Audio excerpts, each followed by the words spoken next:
Welcome to the finale of our Joy Reset series. Pause with me for a minute. Year end just hits differently, doesn't it? We naturally reflect what this year has carried, what it cost us, and hope pulls us forward.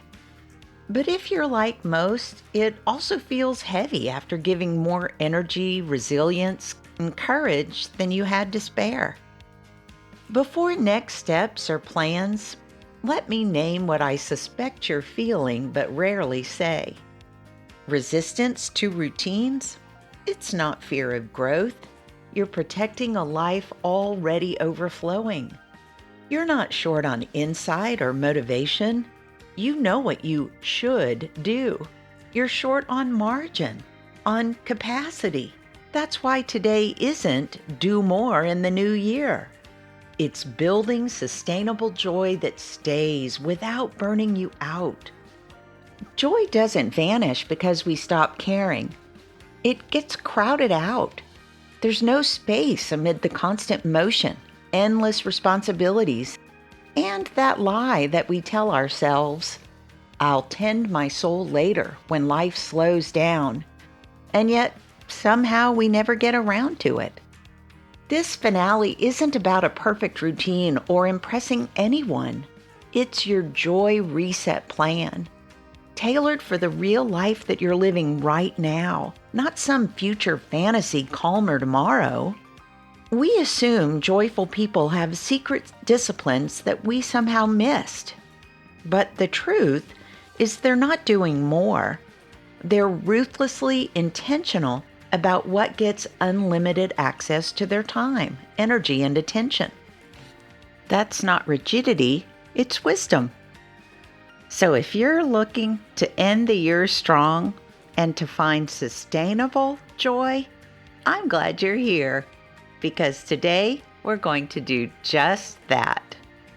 Welcome to Goals and Grace, the podcast for accomplished women who are ready to align their ambition with faith and step into their highest potential.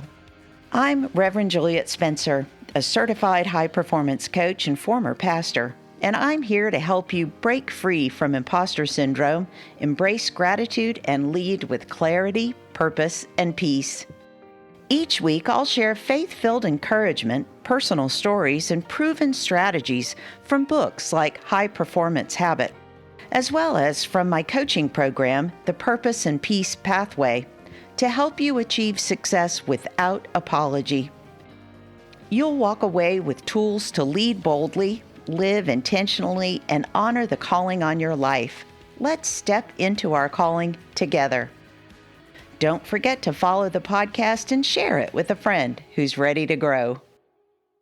Before we craft your Joy Reset plan, let's pause and celebrate what we've built together in this series.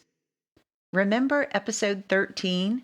We acknowledge that joy doesn't always come naturally, which is why it must be chosen, cultivated, and celebrated, which is what you're doing today just by being here.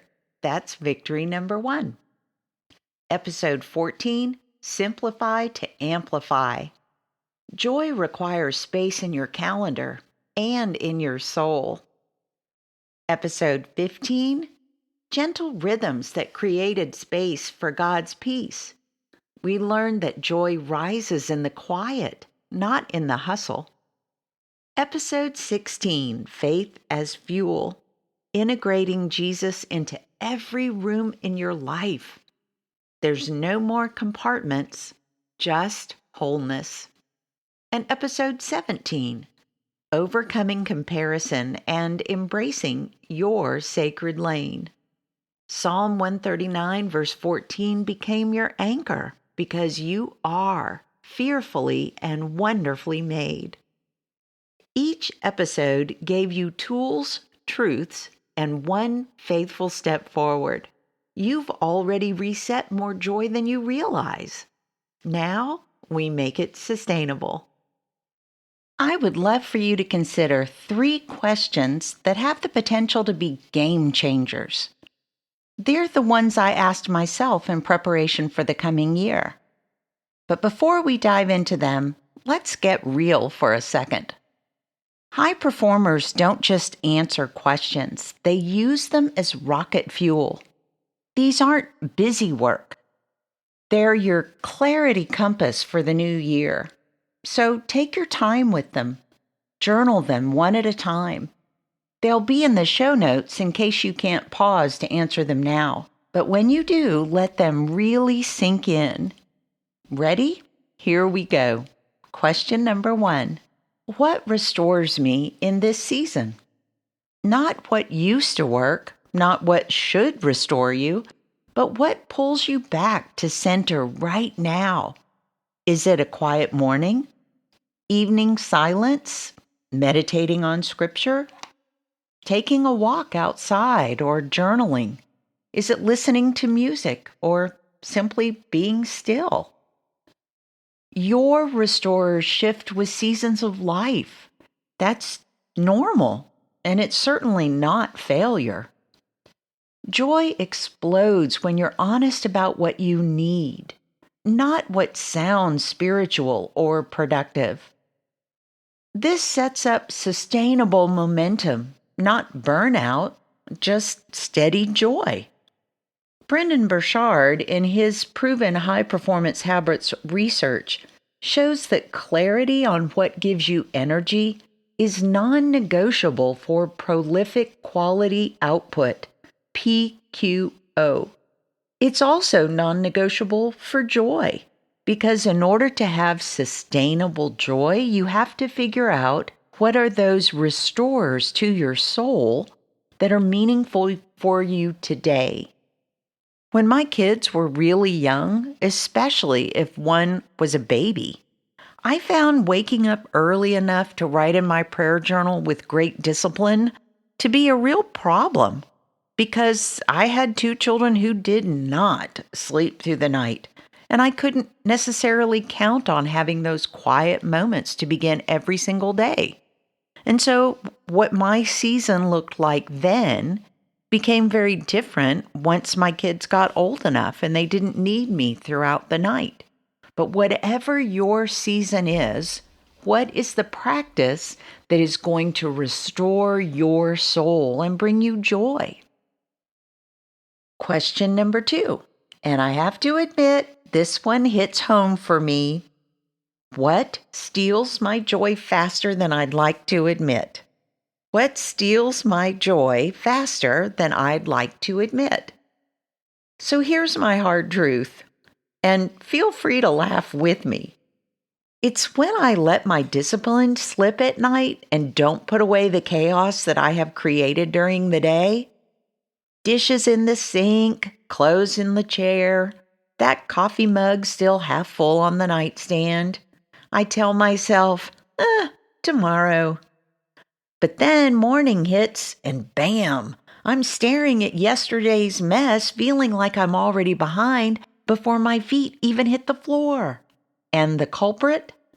Cozying up with husband, binging a show, or reading until lights out.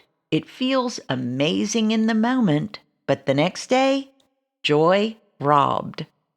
Who knew my Netflix glow up was secretly setting me up for a why is my life a crime scene wake up call? The truth is, joy thieves don't crash in dramatically, not very often anyway. They're subtle, familiar, like overcommitment or mental clutter, physical clutter, always on pressure, guilt, even when you're crushing it.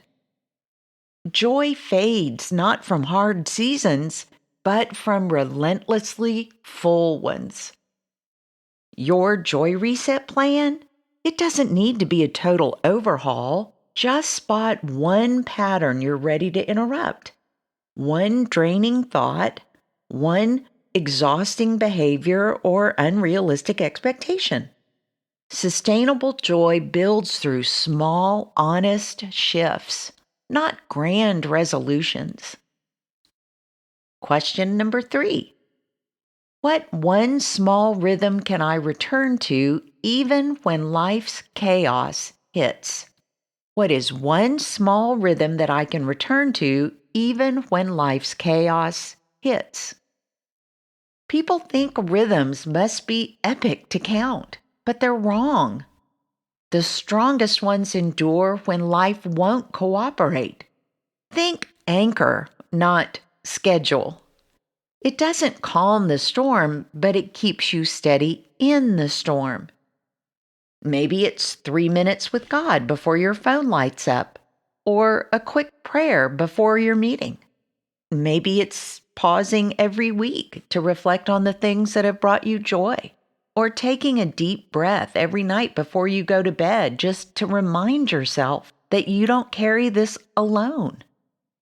These can be small, faithful steps, and they forge stability, and stability lets joy endure. High performers know that energy generators like these micro rhythms compound into prolific quality output without burnout. So, what's your one joy thief that you're going to interrupt this week? And what is your anchor rhythm to replace it? Let me say that again. What's your one joy thief that you're interrupting this week, and your anchor rhythm to replace it? Name them now, write them down, and let's make joy stick. As we wrap this Joy Reset series at year end, let's root back in truth. Joy didn't crash the world through comfort or control. It slipped in through the birth of Jesus into uncertainty, vulnerability, and a world starving for light. Angels didn't proclaim efficiency or success. They shouted good news of great joy. Jesus is the gift. Joy is woven right in. It's not manufactured or earned. It's received and then tended. Your joy reset plan? It's not about hustling for more in 2026. It's about carving space for the gift that's already been given. So don't rush into the new year. Before goals, plans, resolutions, ask this gentler question. What would a joyful next step look like? Not a perfect next step, but a joyful one, a faithful one. This podcast isn't me talking at you, it's walking with you. And as you've probably heard me say many times if you've ever heard me preach, I am always preaching to myself. I would love for you to tell me what future episodes you need. How can I serve you right now? What's stressing you most as you head into 2026? You can DM me on Instagram at Rev Juliet Spencer and on Facebook at Rev Juliet Spencer. No name shared, just stories exposed so that I can speak to what really matters to you. You don't carry questions alone. Joy stays through one gentle rhythm, one faithful step, one season at a time. And high performers know this. Joy's generated daily. So prime it, protect it, bring it, and let God speak joy into your life. So what's your joyful next step this week? Share it with me and with others. Let's commit together. Because, my friend, you have totally got this. Until next time, God bless.